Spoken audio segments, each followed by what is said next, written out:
ಅಜಯ್ ರಾವ್ ದಾಂಪತ್ಯದಲ್ಲಿ ಬಿರುಕು, ನಟನ ವಿರುದ್ಧ ದೂರು ನೀಡಿದ ಪತ್ನಿ. ಹೌದು ಸ್ನೇಹಿತರೆ, ನಮಸ್ಕಾರ. ಕನ್ನಡ ಚಿತ್ರರಂಗದ ಜನಪ್ರಿಯ ನಟರಲ್ಲಿ ಒಬ್ಬರಾದ ಅಜಯ್ ರಾವ್ ದಾಂಪತ್ಯದಲ್ಲಿ ಬಿರುಕು ಮೂಡಿದೆ.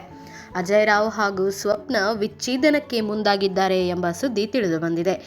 ಈ ಇಬ್ಬರೂ ಸಹ 2014ರಲ್ಲಿ ಸರಳವಾಗಿ ವಿವಾಹವಾಗಿದ್ದರು. ಇಬ್ಬರಿಗೂ ಒಬ್ಬಳು ಮಗಳು ಸಹ ಇದ್ದಾಳೆ. ಮದುವೆಯಾದ 11 ವರ್ಷದ ಬಳಿಕ ಇದೀಗ ಈ ದಂಪತಿ ಬೇರಾಗುತ್ತಿದ್ದಾರೆ ಅನ್ನೋ ಸುದ್ದಿ ಹೊರಬಂದಿದೆ. ಕನ್ನಡ ಚಿತ್ರರಂಗದಲ್ಲಿ ಜನಪ್ರಿಯ ನಟರಲ್ಲಿ ಒಬ್ಬರಾದ ಅಜಯ್ ರಾವ್ ದಾಂಪತ್ಯದಲ್ಲಿ ಬಿರುಕು ಮೂಡಿದೆ. ನಟ ಅಜಯ್ ರಾವ್ ವಿರುದ್ಧ ಅವರ ಪತ್ನಿ ಸ್ವಪ್ನ ಅವರು ಕೌಟುಂಬಿಕ ದೌರ್ಜನ್ಯ ತಡೆ ಕಾಯ್ದೆಯಡಿ ದೂರು ಸಹ ದಾಖಲಿಸಿದ್ದಾರೆ ಎನ್ನಲಾಗುತ್ತಿದೆ. ಪತ್ನಿ ಜೊತೆಗೆ ಮಗಳು ಚರಿಷ್ಠಾ ಸಹ ಅಜಯ್ ರಾವ್ ವಿರುದ್ಧ ದೂರು ದಾಖಲು ಮಾಡಿದ್ದಾರೆ ಎನ್ನಲಾಗುತ್ತಿದೆ. ಪ್ರಕರಣದ ಬಗ್ಗೆ ಹೆಚ್ಚಿನ ಮಾಹಿತಿ ಇನ್ನಷ್ಟೇ ಹೊರಬರಬೇಕಾಗಿದೆ. ಅಜಯ್ ರಾವ್ ಹಾಗೂ ಸ್ವಪ್ನ ಅವರು ಪ್ರೀತಿಸಿ ಮದುವೆಯಾಗಿದ್ದರು.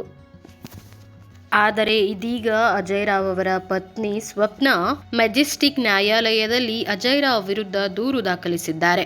ಕೌಟುಂಬಿಕ ದೌರ್ಜನ್ಯ ಕಾಯ್ದೆಯಡಿ 12ರ ಅಡಿಯಲ್ಲಿ ದೂರು ದಾಖಲಿಸಿದ್ದಾರೆ. 2003ರಲ್ಲಿ ಬಿಡುಗಡೆಯಾದ ಎಕ್ಸ್ಕ್ಯೂಸ್ ಮೀ ಸಿನಿಮಾದ ಮೂಲಕ ಅಜಯ್ ರಾವ್ ನಾಯಕ ನಟನಾಗಿ ಚಿತ್ರರಂಗಕ್ಕೆ ಎಂಟ್ರಿ ನೀಡಿದ್ದರು. ಅದಕ್ಕೆ ಮುನ್ನ ಸುದೀಪ್ ನಟನೆಯ ಕಿಚ್ಚ ಸಿನಿಮಾದಲ್ಲಿ ಸುದೀಪ್ ಗೆಳೆಯನ ಪಾತ್ರದಲ್ಲಿ ನಟಿಸಿದ್ದರು. Taj Mahal, Prem Kahani, Krishnan love story, Krishnan marriage story, Krishna Leela ಇನ್ನೂ ಹಲವು ಹಿಟ್ ಸಿನಿಮಾಗಳಲ್ಲೂ ಅಜಯ್ ರಾವ್ ಕೊಟ್ಟಿದ್ದಾರೆ. ಇದೇ ವರ್ಷ ಬಿಡುಗಡೆಯಾದ ಯುದ್ಧಕಾಂಡ 2 ಸಿನಿಮಾದಲ್ಲಿ ಸಹ ನಟಿಸುವ ಜೊತೆಗೆ ನಿರ್ಮಾಣವನ್ನು ಸಹ ಅಜಯ್ ರಾವ್ ಮಾಡಿದ್ದರು.